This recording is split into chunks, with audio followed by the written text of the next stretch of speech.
Hey folks, this is Mike Tango Whiskey coming at you with another video. Today I'd like to talk to you about situational awareness. I think our empire is going through the pains of collapse. It's what I have coined the crumble. Like an old concrete building that's been around for 60 years, 100 years, I don't know. Is there concrete 100 years ago? Where it slowly begins to fall apart and crumble. Little bits and pieces crumble, and there's like this long, slow crumble before sudden collapse. That's kind of that's where I'm thinking we're at and where we're going. And my viewers and my commenters and people who watch, that they feel the same. And as a building or as a empire begins to collapse, it starts to show signs of that collapse. And I think this country is in a serious transition from soft times to hard times, from easy times to difficult times. And it's going to be a painful transition for most people. Things are going to get very difficult for individuals. They're going to get very difficult for families. It's going to get very difficult for businesses, careers. A lot of the things that I think we hold near and dear and we've always known to exist are going to change dramatically. And there's all kinds of forces kind of making that happen. And we're going to have to do some adapting. You know, this is a valuable conversation for people in the prepper space and people who are not yet in the prepper space. If you're new to my channel, welcome. This is the prepping channel for the 68%. It's those of us that are in the meaty part of that bell curve. We're living in the suburbs, a bunch of white collar, blue collar normies, but who also want to be prepared, right? We're not like tier 1 tactical operator ninjas, and we're not off-grid bushcrafting survivalists yet. Not that we don't want to get there. We're just not there yet for whatever reason. If you're one of my loyal subscribers, welcome back. You guys know that I love you. I love you like, this is a new project I was working on. I love you like this vintage axe that I found at a yard sale for $3. What do you guys think of that? And I just refinished it today. Spent some time and some effort making it sexy, getting it all sharp and oiling the handle, just to find that there's a crack on both sides of that handle. So now I can't really use this. This is going to be a wall hanger instead of a user. I'm never going to get rid of it, and it's always going to be hanging around, but I'll probably never touch it again. I love you guys like that. Okay, so situational awareness. I think that situational awareness is a fundamental. This is like prepping 101. We need food and water. You must be aware of your surroundings.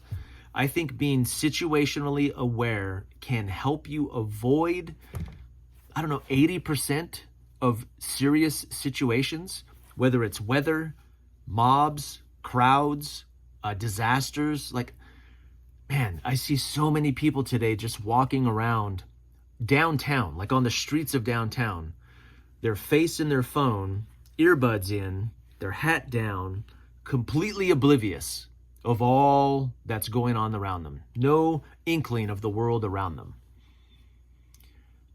And it makes me nervous. I weep for, man, once things start turning, and I think we're gonna see a gradual increase of crime and violence and willingness to do those things. And if we're not paying attention, we're gonna be easy picking. It makes me nervous. I talk to my kids all the time about situational awareness.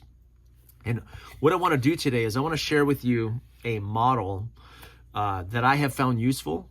Me and my family have used this model, and some of you probably have heard of it, but many of you may not have. And it's a very simple model that is practical and very useful. There was a gentleman named, is it Jeff Cooper? I think that's his name. I just looked him up. Yeah, Jeff Cooper. He wrote a book called Principles of Personal Defense. And it talks about the escalation of force to the point of where you might need to pull the trigger. It's a very, very good book. If you carry a pistol as a personal like a CCW, you should read that book. A friend of mine loaned me that book. It's a great book. You should read it. But in that, I don't know if it's in that book or he's the same guy, but he also came up with something that he calls, it's called the Cooper Color Code, Jeff Cooper's Color Code. And it is a color-coded system for paying attention to what's going on around you. Now, traditionally, it's taught to police officers, and at the top of this color scale is the pulling of the trigger.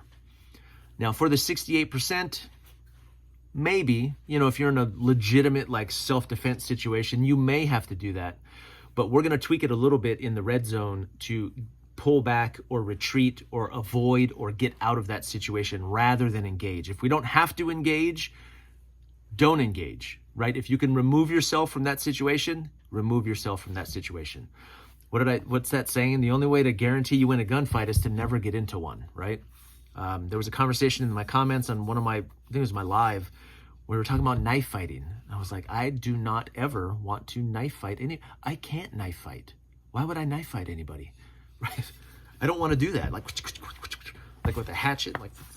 No, not doing that. So let's take a look at Jeff Cooper's color-coded system and talk briefly about how we can apply it maybe to our daily situation. Very practical stuff. So there you go. Look at that. 4 colors. Really good system. So it's white, yellow, orange, and red. Now, we'll go through each of them, and then we'll talk about the application. So white is tuned out, relaxed, completely unaware of surroundings, generally unprepared. I read in that article, it said, a cop should only be in white when they're asleep. It's like, okay, that makes sense. That's a pretty good notion. Like if you're in the comfort of your own home and it's all secured and the doors are locked, what my family calls level 3, all locks, all windows, all extra, security measures in place, alarm set, like all the things done, that's level 3. So when should you be at level 1? Just very rarely. When you're completely safe, when you're completely comfortable in a very secure environment, you should be at level 1, okay? Level 2, so yellow, relaxed awareness, aware of surroundings, actively scanning for threats, can quickly respond if needed. So let's talk briefly about that scanning for threats. When I walk into a place, when my family goes out to eat at a restaurant, when I go to any sort of public event, even at work, like when I'm walking around work, I am actively scanning the people that I see. Like I'm not like laser eyes, but I am assessing individuals for threats. I don't know if that's because I'm a dude or because I'm a dad or because I'm prior military or because I'm a prepper. I don't know. Maybe it's all of them. But I am always assessing other people and situations for threat levels. What is that? Or that Marine Corps general, I forget, is it Petraeus? He said, be polite, be professional, and have a plan to kill everybody that you meet. Now I know that's a Marine in war, right? But I am in constant assessment mode. I am constantly assessing the people around me to determine whether or not they're a threat. I think it's probably my reptilian brain. I think it's evolutionary, right? It's why we shake hands. It's why we wave. It's all these things, to these ways we communicate that we're not a threat. So I try to always be in condition yellow. I tell my family, we're always in condition yellow. There's never a time, unless we're in our house with everything secured, like where we're in white. If we're out in public, we are in yellow. Okay, that's the standard, that's the default. Now over in orange, focused awareness, monitoring a potential threat with a high level of observance in a heightened state of alertness. So for us, orange is boom. So I'm scanning, looking for this guy. Yeah, I don't know what it is about this guy. It's the way he's dressed. It's the way he's walking. It's the way he's looking around. He's staring right at us. He's too close. He's doing something weird. He's on my radar, okay? Now, this is when you've identified something or somebody that is a potential threat, and now you're paying attention. You are focused on that thing. You are watching that thing or that person, right? Waiting for something to change. It's like, boom. Okay, we got a weird dude over here doing some weird things. I I tell my wife, right? And I'll tell you how I use the clock system in this too. Well, let's use it now. So we use Cooper's model in concert with the clock, the radial clock. So 12 o'clock, 3 o'clock, 6 o'clock, 9 o'clock, right? Whichever way my family is heading or whichever way we're seated, we'll establish that. So I may say orange at 3 o'clock. So if my wife is in front and I'm in back, like when we're moving through a space, we'll post in the front and in the back. And I'll say orange 3 o'clock. My wife will know that there's something that's caught my attention over this way. So then she will orient it this way. So I am in between the threat and my family, right? Same thing, vice versa. So my kids know to call this. My wife knows to call this. Hey, orange 12 o'clock, orange 9 o'clock, something fishy, something weird. We need to focus and pay attention, okay? Now, when you move to red, for an officer, not always, but sometimes you are engaging that threat. You are moving to action in the red zone. So it says high alert, actively responding to a threat and taking action. Now, most of the time for cops, that means they're probably drawing their weapons. Now, for us, for the 68%, for civilians who are not engaging people all the time, right? Well, if you watch YouTube, we're CQBing in the jungle all the time, but that's not going to happen for most of us, right? For any of us, really. So what does it mean to respond to a threat? So we're scanning, my family are out, we're at a restaurant or we're down in town, and boom, boom, boom, I've got an orange at 3 o'clock, right? We start orienting ourselves, we start to act right away. So we start to position ourselves to position myself, or if my wife is armed, we can position her in between the threat and us, or however we decide to do that in that moment. Then there's a couple options here. You could remove yourself, okay? Leave the area. So if you see a fight break out, if you see a crowd of people begin to get excited and violent, and for whatever reason, remember what I said about mobs. I don't care who they are, what they look like, what they believe, or why they're there. I'm not going to be where the mob is, and I'm certainly not going to have my family where that mob is, right? So whatever's going on over there, we are, first of all, looking to retreat. We're looking to remove ourselves from that area. Now, if it's not people and it's a situation like a fire or some sort of disaster or, some bad weather, who knows, a car crash, we are going to try to divert. We're going to try and remove ourselves. We're going to try to avoid and get away from that situation. Now, if you can't do that, obviously at the end of this scale would be engaging that threat. You can't get away.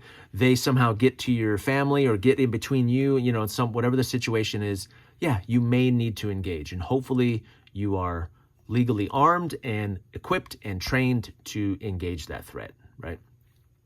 And there's other things to consider in here too, with tools, like if it's a fire, do you have a fire extinguisher? And this is where kind of tools and gear begin to come into play, because they allow you to respond to that threat, whatever it may be, right? We tend to think like weapons and that but there's lots of other threats that, especially for the 68%, that we may be faced with that are not, deadly shootings. So this is the system. This is a great system, right? This guy was very knowledgeable. His book is very good. I suggest you go find it and read it. I'll try and link it in my Amazon store so you can find it there. But this is a very simple, easy to remember, easy to follow, color-coded system. We use it in concert with clock, right? When we're out in public to help orient ourselves so we can stay safe, so we can stay, right, above ground, right? This is very basic. I love it. Prepper 101 stuff. Good, it went out. So that's all I wanted to share with you guys today. A little, just some brief insight into that system. It's a very good system, very good model that my family has used with some success and that you can use too. Look it up. You can teach your family about it. You can. It's not very many words to remember to do that, right? It's red this way, it's orange this way, yellow. We're always in yellow. Orange is I see something. Red is we need to do something about it. So that's all. I just wanted to share that with you all. As things escalate, and I think things are going to escalate, it's important that not just we as preppers, but we as people have a way to interact and to engage safely out in the world.